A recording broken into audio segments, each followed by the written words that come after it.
Bonjour, je vais m'attaquer aujourd'hui à un genre de fausses croyances tenaces et pénibles. J'ai déjà parlé de celles qui nous sont extérieures, cette fois il s'agit de celles qui concernent notre identité.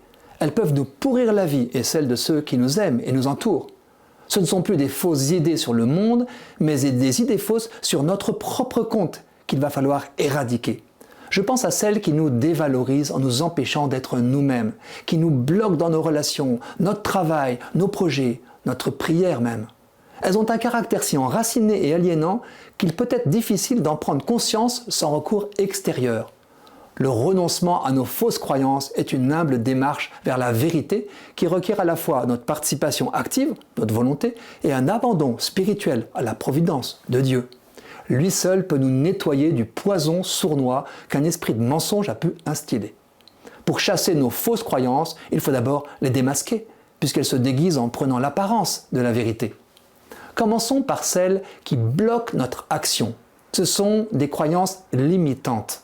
Elles peuvent tout autant ruiner notre vie de famille que notre réussite professionnelle, individuelle ou collective. Quelques exemples.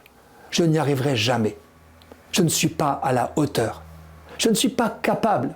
Je n'ai pas assez d'expérience. Je n'en sais pas assez. Je ne suis pas assez intelligent. C'est trop tard. C'est foutu. Tout cela se résume en « je suis nul »,« je suis un raté », avec le sentiment d'être un imposteur. Ce syndrome de l'imposteur naît en général dans l'enfance, à cause d'événements précis ou de paroles ou d'attitudes malvenues et maladroites de ceux qui voulaient nous éduquer. Il peut se déployer tout au long de la vie. Je vais ainsi caler ou souffrir exagérément devant un projet précis qui est pourtant à ma portée. L'identification de la fausse croyance n'est qu'une première étape. Il faut ensuite la relativiser à l'aide de faits précis. J'ai déjà réussi ce qui me paraissait hors de ma portée.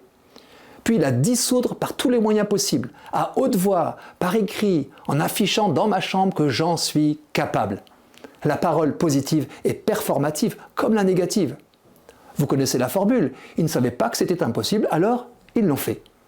Pour tordre le cou aux fausses croyances limitantes, le regard confiant de nos proches, conjoints, amis, collègues est un précieux allié.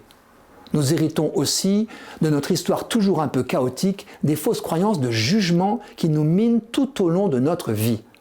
À l'arrivée, je suis un mauvais conjoint, un mauvais père, un ami insignifiant, une mauvaise personne, un mauvais chrétien.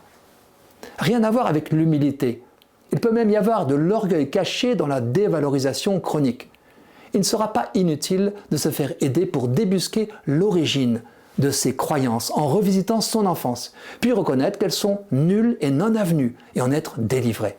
Cela fera du bien à tous. J'en connais qui sont parvenus, par la prière, à renoncer à des fausses croyances handicapantes et en ont été libérés.